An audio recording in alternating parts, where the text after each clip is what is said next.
everybody, and welcome to episode 6 of Let Beauty Guide You. And today I'm very excited to announce we have international empowerment coach Miss Michelle Baxo with us. And she is going to share with us how we can be powerful in the face of COVID and the various circumstances we find ourselves in.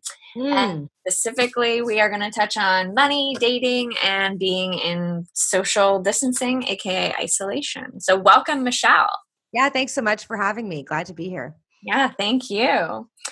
So I want to, before we dive in, I'm going to give you a little introduction here. So Michelle Baxo is an international empowerment coach, bringing women from powerless to powerful in every area of life.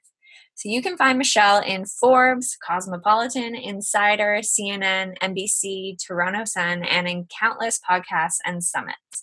So Michelle's YouTube channel provides a wealth of knowledge around love and empowerment, and her new book, Power Love Dating, is soon to be released. Michelle has a master's degree in counseling psychology and a professional background in psychotherapy, mind-body healing, and was formerly a personal development manager and program leader with Landmark Worldwide. The magic ingredient to all of her work is called Power Love, which lives in between the extremes we too often find ourselves in. So that's quite a bio. That's me. So before we dive into everything, can you share with us a little bit more about your programs and everything you're up to in the world? Yeah. So, gosh, this is such an interesting time for women empowerment. And women empowerment has been something so many of us have been embarking on in our own way. And we hear that word, we see it. But where I really fit into that whole movement is I work with high achieving women. So women who are really up to things. I work with them to go from, as we said, from powerless to powerful in every aspect of their lives. So usually these women are very successful in some areas, even a majority of areas. They've done a lot of personal development work. They have a keen level of self-awareness. And yet, despite their efforts, they're stuck in certain areas. So maybe it's their love life, be it finding love or their marriage.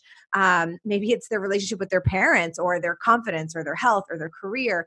So we get to the bottom of that and take a new approach, which is what I call power love. So power love is the in-between that you were talking about earlier. So in between what? In between the extremes that we default to. And if we all look within ourselves, like we default to extremes all the time, particularly in the areas that we're not so successful in. So like when we put our full selves into a relationship, give it everything we've got, then lose ourselves or overcompromise. And then when the relationship inevitably doesn't work out, we say, I'm not meant for relationships after all, right? So you can hear it's like the swing all the way, one way, all the way the other way. Or we go on a like hardcore diet and fitness plan, right? Like the works. But as soon as something like COVID-19 happens, for example, we find ourselves eating like crazy. Like the grocery stores are the ones going out of business when of course they're not. So I work with women to navigate the in-between, which is where the magic is, so that they can discover the real possibility of having it all. And I do this either one-on-one with people. So I have a one-on-one on-demand coaching and mentorship program. And I also have a group program where women come together. And as they're doing this training and receiving coaching, they benefit from each other as well. And I have a live weekend that was meant to happen June 6th, 7, but that's date to be determined right now. Fair enough. Okay, so maybe you can take us through the in-between of the COVID situation. Yeah. So as you mentioned in your recent article in Thrive Global, the overwhelming experience that kind of everyone is dealing with right now is, helplessness and fear. Yeah. So when we're experiencing all of this, what's exactly happening in our brains? Can you break that down for us? Yeah, sure. So this is for the most part, fight, flight, or freeze response, right? So that's our, for those who like talking about specifics in the brains, the amygdala, right? Some of us have heard of that. Some of it doesn't matter. It's the part of us that responds quickly in the face of in the face of a threat, and just deals with the emotion, like what emotion is going to be beneficial. So when there's the fight, fight, or flee, fight, flight, or freeze, that's called an amygdala hijack. So that emotional center of our brain is just like hijacked. And many people are experiencing this in fluctuations, and some are constantly at this high state. So it's a little different for everybody. But that's basically what's going on is we've got this for most people, it's a perceived threat right now, right? Some people really are dealing with like their concerns because they have a serious case of COVID-19. But even the majority of people who have it, it's not a true threat to their survival. But because of the extreme measures we're all needing to take, there's this perceived threat to the survival of our species or ourselves. And so we're in this heightened state a lot right now. So that's what's going on in our brains. So we're in Yes. this prolonged survival state, right? So Yes. how do we minimize the impact of that? Yeah, for sure. Because staying in that state or being in it a lot, I mean, many of you are probably noticing it's not healthy for our mind, body, or spirit. We'll get exhausted really quickly. We'll probably destroy relationships really quickly. We'll take irrational actions. Like if our actions are driven by that, like like as if I'm going to die in a second type of behavior. It can be very destructive. So, and what some people are doing is they're pretending that's not there. And so swinging all the way to the other side, being like, it's not, this isn't happening. It's all fine. I don't have to. And so there's like a massive amount of denial or avoidance happening as well. Or like there's like, I love positivity, and I really do. I love how much people are sharing about the benefits, the silver linings. All of that's great. But I think what some people are seeing when they see some of that online is, oh, I should be like that all the time. And here I am, I can't handle it. Here I thought I was this confident, powerful woman. And yet like I just bawled my eyes out this morning when I saw that statistic or whatever it is. Right. So the first thing that I would say is radical acceptance for exactly where you are. Because there's a lot of shame. Like one thing that I think is also important to mention is there's a lot of shame and guilt about some of our own feelings, because like, let's say you're single, living alone and feeling tremendously lonely. But then you maybe feel bad about having that feeling because other people are in domestic relationships wishing that they were single, or other people that are on the front lines, but you're having a hard time being like bored at home. And then you feel bad about being bored because there's some people risking their lives to save other people and having to work crazy shifts, right? And so there's all of these, like, we all know other people maybe would wish they were in our scenario, right? Yeah. But it's important to accept, like, look, this is where I'm at, mm-hmm. and this is what I'm struggling with, and that's okay. So when we allow for that, then so it's like accept it, allow it. So if you need to have a cry, I wouldn't resist the tears. I wouldn't start shoving gratitude into your face to take away the tears, right? Which I think some people are trying to do. I would really like give yourself like, no, I'm going to unapologetically let these tears flow through me. I'm going to process this emotion. I'm going to allow it. I'm going to honor myself and my emotions, but I'm also not interested in staying there. That's the key, right? That's the key. Yeah. That's the key. So you allow it, but you don't feed it. You don't say, okay, I'm sad, so I'm going to watch news all day. Or I'm going to start researching like theories that freak me out even more, right? Like, so you really want to look to process without feeding it, without gripping onto it, without needing it in some way almost, right? You want to really like allow it and then also let it go. That's the gist of it. So allow yourself to feel everything. Everything that we're going through is valid, no matter who you are, what you're doing. We're all part of this, and we should just let ourselves feel it, but also let ourselves let go of it too. Yeah. And one practice that could help that too is letting other people be where they're at.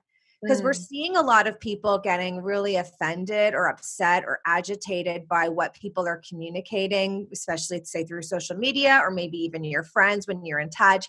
And it's kind of like where people are getting a little pissy with other people about it. Right. But But that paradigm of you shouldn't feel the way you feel is going to come right back at you. Like other people shouldn't feel what they're feeling, then to some degree you shouldn't feel what you're feeling. But we just allow people to be where they're at and bring some grace and some space for people without it being personal. Mhm. Like Yeah. your feelings aren't a personal attack on others and their feelings are not a personal attack on you. I think then we can navigate this a little bit more gracefully with each other. Yeah, I see that so much because yesterday I posted a video of like my roommate dancing in our kitchen, and I was like, "Oh no!" Like, what if I was thinking, what if some people are like feeling really sad right now, and then they compare, you think about like how people are going to receive it Yeah, too. yeah. Yeah, And I think that's a good thing to look to be responsible for it. But then we also make a choice, you know. right. Like I've been posting regularly little short videos of my daughter. I have a 1.5-year-old daughter who's so freaking cute. This is like the cutest stage ever.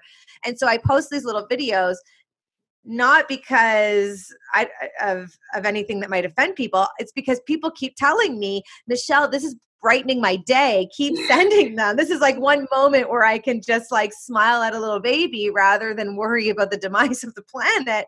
So, Right.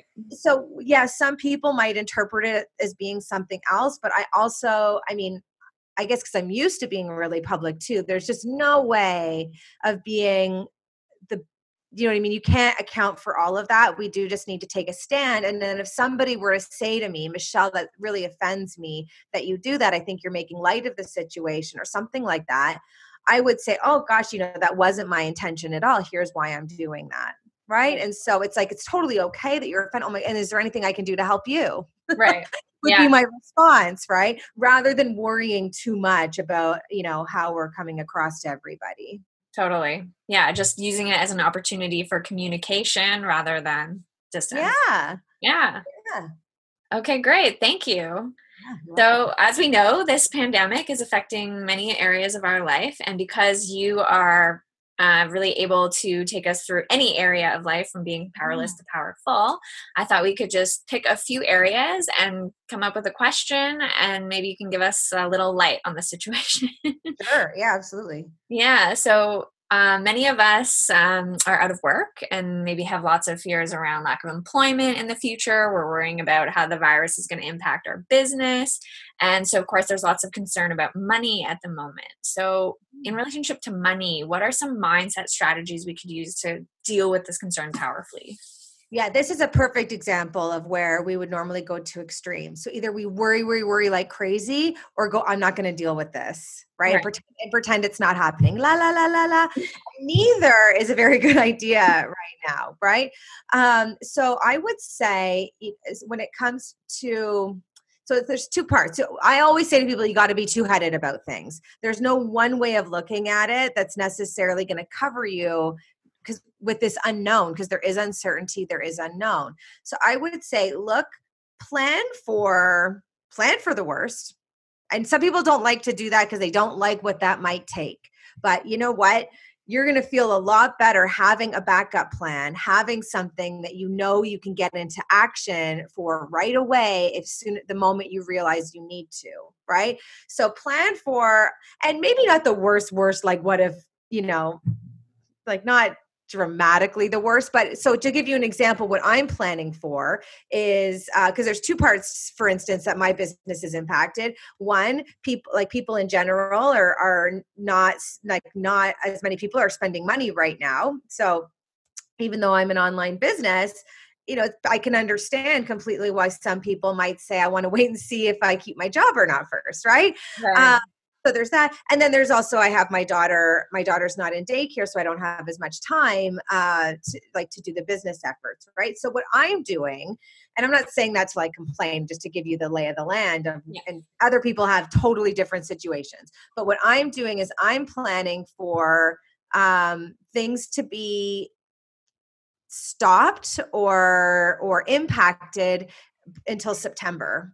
I'm wrapping my head around that. So, and that doesn't mean that's going to be the case. It could be longer, it could be way shorter, but I'm formulating a plan for, okay, well, we just bought a house and, we've upgraded our lives and now there's this uncertainty. So now how are we going to navigate that? So there's stuff I'm doing just on my own and conversations I'm having with my partner. So whether you're with someone or not, you can be doing this work.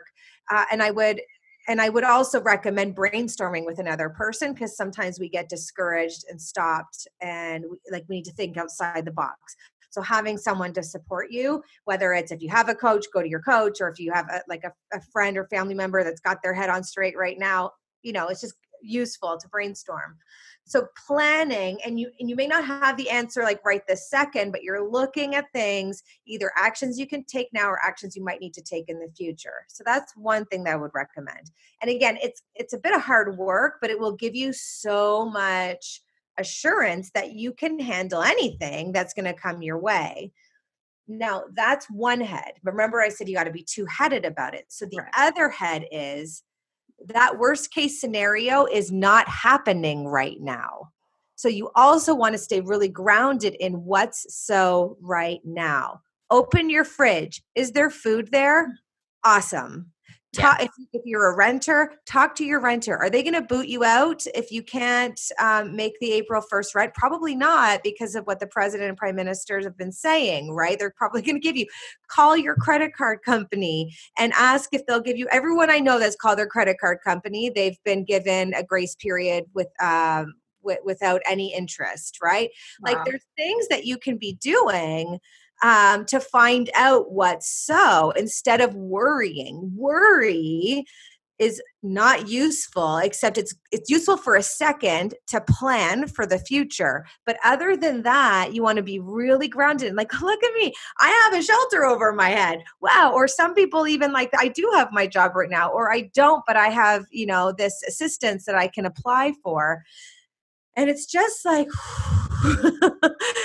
all of a sudden you can breathe, because what happens, as I was talking earlier about the amygdala hijack, when we stay thinking about that worst case scenario, our mind and body respond like it is happening right now, but it isn't. Would you recommend even writing down in a book what's actually so? Yeah, I would. Separating. Absolutely. Yeah, very good. Either speaking or writing, either is good. Writing is very useful because it uses a certain part of your brain, and once it's out, it's almost like etched in stone when we write something, right?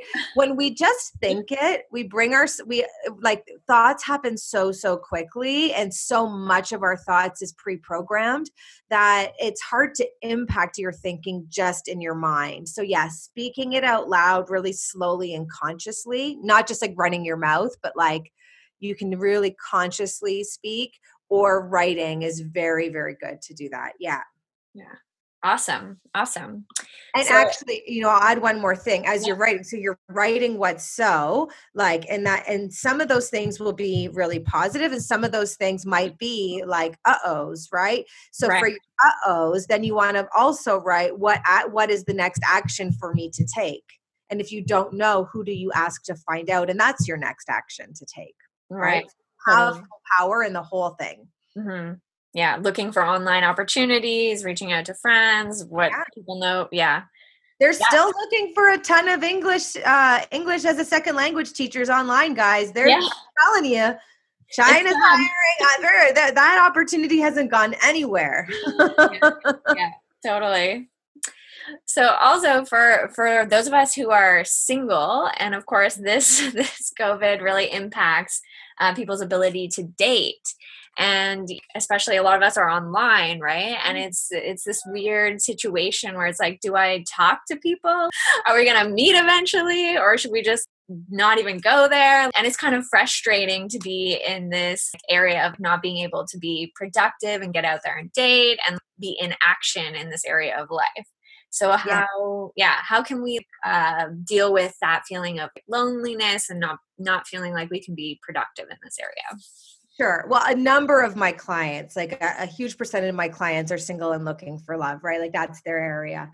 And so I can for sure speak to this. So the first thing you really want to ask yourself, Chelsea, and anybody listening, is how important is finding love to you? And that's an important question to ask, because some people date because they've got nothing else to do, not because they're necessarily committed to finding a lasting partnership or having that, having a particular kind of relationship.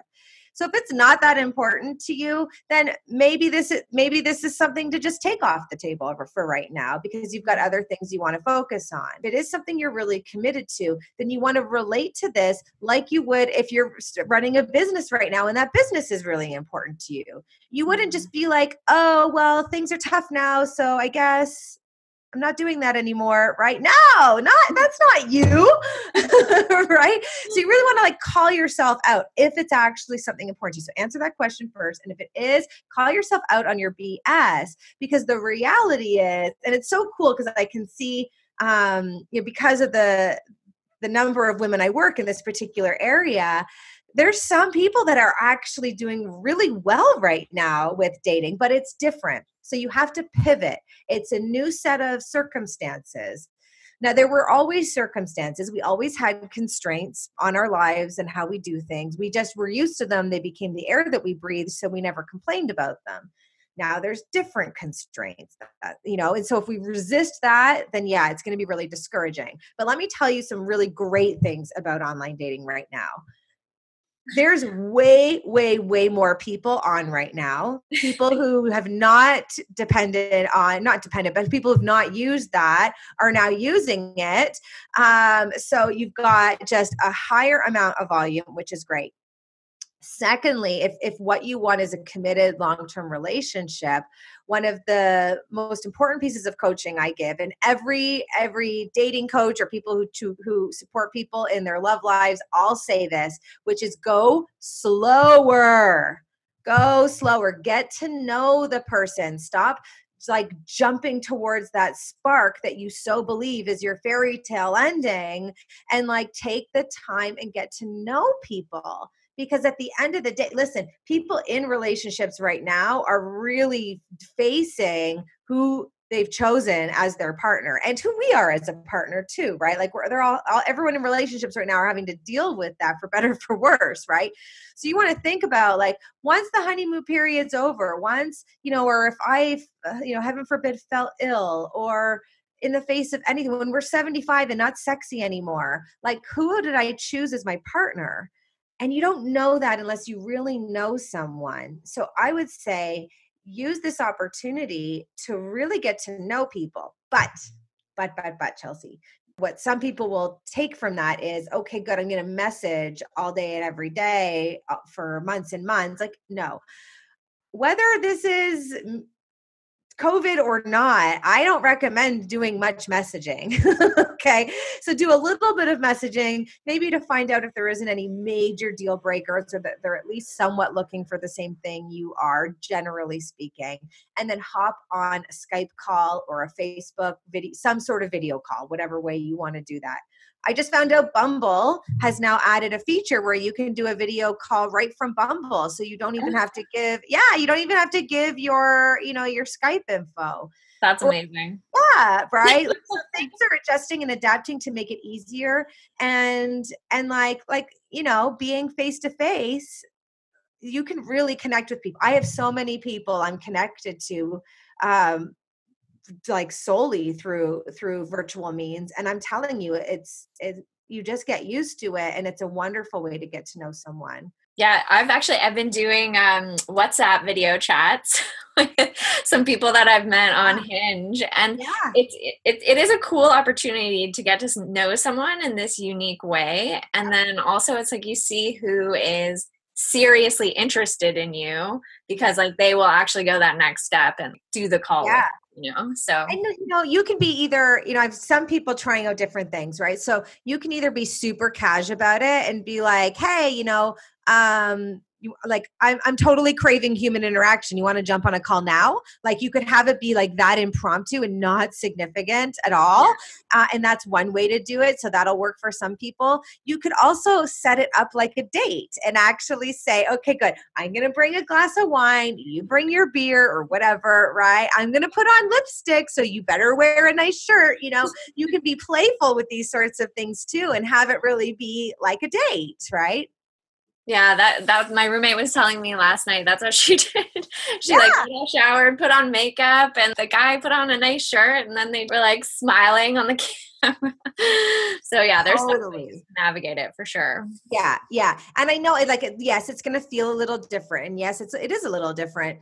But if you can just not resist it, there really is a lot of opportunity. And yeah, this might go on for a few months, but then, when this is all said and done, like now when you actually meet the person, you do know them.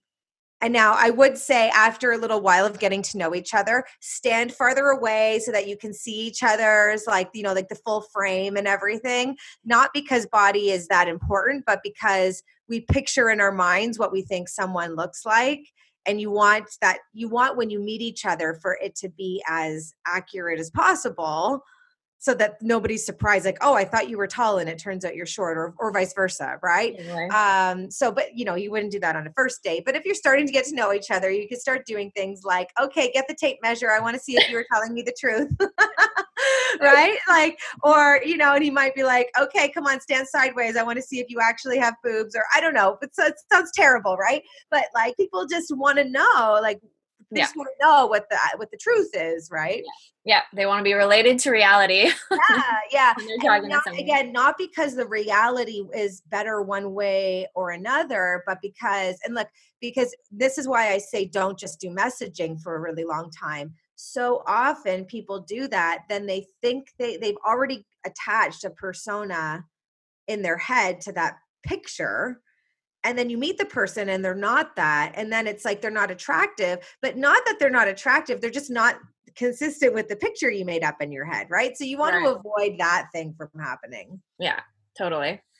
Yeah, I'm talking to this guy and he like we're so have such good chemistry with text. Yeah. And like when we talk on video, it's not that it's bad chemistry. It's good. It's just so different from Yeah.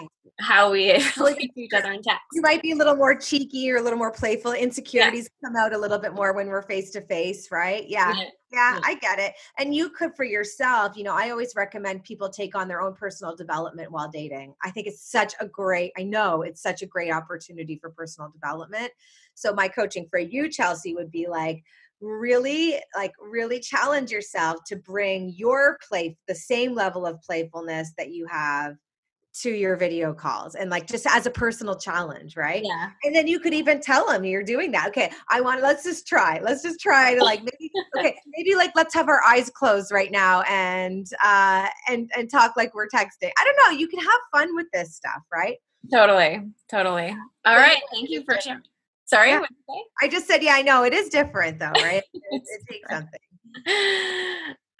So yeah, and like you mentioned earlier, many of us, who aren't single find ourselves in isolation with the closest people in our lives, Yeah. our partners, or maybe our friends, our families, our housemates. And maybe what's coming up for us is there are kind of issues with our closest relationships that we just cannot avoid. Like we're not going to work, like we don't have Yeah. any room to avoid anymore. So, what are some communication tools we can use to powerfully deal with sharing such close proximity with people that we're with all the time now? Yeah. So my first piece of coaching actually would have nothing to do with communication at all, surprisingly. A Okay. lot of my coaching is around communication, and we'll talk about that. But the first thing I would say is you want to design into your lives independent time.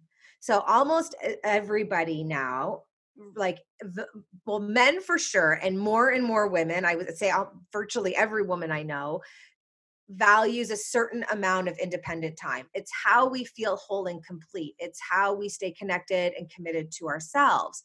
And when you all of a sudden have both of you under the same roof all the time, you might feel like you have to do everything together, but it's actually really important that you don't. So I would sit down and have a conversation to sort of plan that out, right? So maybe it's going, if you've taken up jogging, which many people have, right? Maybe it's like, let's do our jog separately, right? You might design in your meditation time and set an alarm and have that be religious. If either of you are doing any kind of work or planning, or maybe you've decided to write that book, like really designing in time where you're doing you and your partner is doing them. If you have kids, that also, I would say, have some time all together for sure, but also have time where you're taking turns, right? You just want to give each other as much space as you can. And it's not because you aren't an amazing couple, it's because part of you being whole with you means you got to just spend some time with you. And that's for introverts or extroverts. It does not matter. Everyone needs it. Okay. And if you aren't someone that ever has done that, I can tell you, start. It would be a very healthy thing for you to start doing. But you really need to be the advocate of that. You can't wait for someone else to suggest it. You can't wait for someone to remind you. So set alarms, design it out, like do what you have to do, and really have that be a priority. And I actually give that same coaching, like I said, even without COVID-19, to have this, you doing the things you need to do to feel good and to be whole, you making it a massive priority isn't just good for you, it's essential for the relationship. So that would be the first thing. And yeah, it would be discussion, but it's more the execution, I would say, that's relevant there. In terms of communication, I think more than anything, this is where, just like we said earlier, like don't take things too personally and give each other a lot of grace. A lot of times what I notice in couples is people are trying to fix each other. And it Right. comes from love. It comes from love, like wanting to help, or just having a hard time being with certain, like, with someone who's struggling or having a hard time. But if you can really really let them be exactly how they are, then you can still communicate like, ouch, that really hurt my feelings. Did you really mean to say that to me? You can say stuff like that. And then they'll probably say, no, I'm just tired or I'm frustrated or stressed or whatever. And the more you can have those honest conversations and then have a nice big, like Tommy and I just had a nice big long hug, Oh, and it was just, there really didn't need to be words. We just kind of just needed to be like, that was our physical way of saying, like, it's okay, right. we got each other. Mhm. um so I do think just giving some room, saying, like, apologizing, this is a good time to get in the habit of apologizing rather than defending when we get a little ouchy. Ouchie. And yeah, right, like edgy or ouchy, or or a little more irritable than normal, right? Like, as soon as you realize it, either from it coming out of your mouth or by the response of the other person, just let the guard down and say, gosh, I'm sorry. And then whatever you need to say, I just let my stress get ahead of me, or I'm worried about this. I didn't mean to take that out on you. And if someone's taking something out on you, rather than reacting back and now you've got a battle, you want to try to soften it by again just being really honest about how that made you feel. Like, look, it seems like you're really struggling with something, but that hurt my feelings, right? Or you're making me nervous, or something, right? So it's not an attack. You're sharing about how you're impacted, without trying to change, and then you might even say, like, is there anything I can do just to ease this for you? And they'll say yes or no. Right. So using any ouchiness as an opportunity to get in the other person's world and kind of get to know each other better and Well, support. both getting in their world and also letting them into yours. Yeah. Yeah. Yeah. Yeah. And this does not, and I don't ever recommend it be an hour-long conversation. This is like a 2-minute exchange. This is not Mm. a heavy, drawn out, let's try to fix this and figure everything out. No, it's just like, ugh, I did that. Sorry. Yeah. And let's move on. Let it go. Keep things rolling. Yeah. Yeah. Okay. Awesome. So yeah, on Facebook, when you were sharing your article, you wrote, most people are not dealing with the virus. They're trying to cope with the dark spaces of their minds. So Mhm. lots of us find ourselves with more time to think about everything. So what can we do? What actions can we take to stop ourselves from going to those dark places in our minds? So it depends a little bit on what your situation is, right? Mm. The people, I have some clients that are on the front lines in hospitals. I give them very different coaching than well, some different coaching than somebody who's isolated, lonely, and like left with their thoughts, right? There's not ever, I'm not left with my thoughts very much because I'm running a business and raised in full time with my daughter all the time, right? So it's different for everybody. What I can say we all have in common is doing our best to stay grounded in the current situation, not staying in the future worries and not living like the future is happening now. We talked about that earlier. For people who are home, like in isolation, and that's really challenging because like, what else are you going to do but watch the news, or what else are you going to do but worry? There's some things for sure I can say. So creating a routine for yourself. And if you haven't, if you're used to working from home, like you've already mastered this. But basically, what we've asked a huge number of people to do is people who decided for themselves that working out of home was better for them. Now we've put them in their homes and said, and that in itself, that is one of the another really powerful personal development program called Being at Home All Day. Okay. Because you're left to, the amount of discipline that it takes to be in alignment with your values and to keep your mindset straight is like, that's just, it takes a lot more discipline, and you really do want to relate to it like that. So so creating a routine, like what's your morning routine? I would say if you're not working at all, start creating some projects for yourself, whether it's now you're writing your book, or now you're starting a podcast, or now you're applying for 1,000 jobs a week. Like, that should probably be part of what you're doing, right? Or, designing that next business. That seems very appropriate given what's happening right now. Like, give yourself a job to do and schedule that in. When are you going to be doing those things? Nobody should be spending their days in their pajamas. If you are doing that, cut it out. Cut it out. Do that on the weekends if you want to, sure. But things like what we wear, like there's certain signals that trigger parts of our brains and trigger a certain mindset. So like, Chelsea, we talked about how this is an audio podcast, right? Not a video podcast. But Chelsea can see me right now because Chelsea and I can see each other on video. I still curled my hair. I still did my lashes. I'm even wearing, you can't even see my pants, but they're nice pants, Chelsea, right? That they are. Yeah, I do that because it triggers a part of my brain that has me show up the same way I would show up if I came to your studio and we recorded it there, right?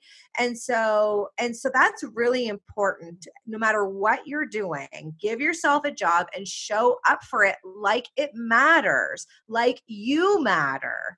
And that's going to be like really create a different orientation. Schedule breaks for sure, and you can give yourself a long break. You can you're at work. If you want to give yourself a 90-minute lunch break, give yourself a 90-minute lunch break. That's fine. But don't just, watch the Lord of the Rings series for the whole day and then wonder why you feel like crap at the end of the day, right? Like you're not going to feel good and you're not going to be able to fall asleep that night, right? Yeah, like have a bedtime. You can design it. You can design it however you want, but design it and show up for it. Like what you're up to matters and like you matter, because if you're not going to, then who is? Absolutely. And we're creatures of contribution. So if we're not actively giving something, we just kind of deflate, right? So yeah, we essentially become invisible. Right. And in every aspect of the word, right? We feel invisible. We are, because we're not showing up for other people. We're not showing up for ourselves. And then, even some of the strongest people, look, anyone can fall victim to depression. No one is immune to that. Right. Mm-hmm. So you really want to take and no one's immune to anxiety, as lots of people are discovering too. Right. So you really want to like take an active role in how you're showing up for yourself, how you're showing up for others. And like you said, contribution is huge for people. So you can, even if you're retired, right? Like you can still create something. You can reach out. You can say, my job now is to reach 30 people a day and see how they're doing. Yeah. Right. Awesome. Yeah. Love that. So during this time of coronavirus, what are 3 ways you're letting beauty guide you in life right now? What are 3 ways I'm letting beauty guide me? Well, one way is my daughter. So my daughter is the most beautiful creature I've just ever come in contact with. And I'm following her lead with joy and happiness, um, and being in the present moment. So that would be one way. Another way is, well, like showing up and doing my hair and makeup and having that be a part of what guides my mindset. That would be a second way. What is my third way? Like real trust, like trust in, like trust that the universe has my back, trust that we never know, even when terrible things happen, we don't really know what's going to come of it of the other side. And like trust in the uncertainty. Amazing. Mm. So last but not least, if our listeners would like to get coaching from you, or if they want to read your upcoming book, how can they get in touch? Yeah, there's two different ways. So anyone's welcome to go to my website, which is michellebaxo.com. That's BAXO. So michellebaxo.com. And there's right away one of my talks around going from powerless to powerful that you can watch. That also gets you a part of my mailing list so that you're sent empowering things all the time. If someone knows they want to work with me, I always speak to everybody first, just because I really want to make sure that that we both have aligning intentions with working together. So to do that, you go to michellebaxo.com/Michelle. Really easy, and schedule yourself a call with me. It'd be a free consult. Yeah, awesome. And is there anything else you'd like to leave with us today, Michelle? Just love yourself and love each other. So that's what we got. That's all we got. Yeah. Well, thank you so much for being on the podcast and sharing your powerful perspective with us. It really is super important in this time. So I really appreciate what you do and who you are for people right now. So, and always, but thank you. Thank you very much. And thank you for being someone who's out to spread the word to everybody, in all these different ways. It's amazing. Thanks again for listening to Let Beauty Guide You with your host, Chelsea Keene. And if you like this episode, please feel free to rate and review it. I'm so looking forward to the next episode, and we'll catch you soon.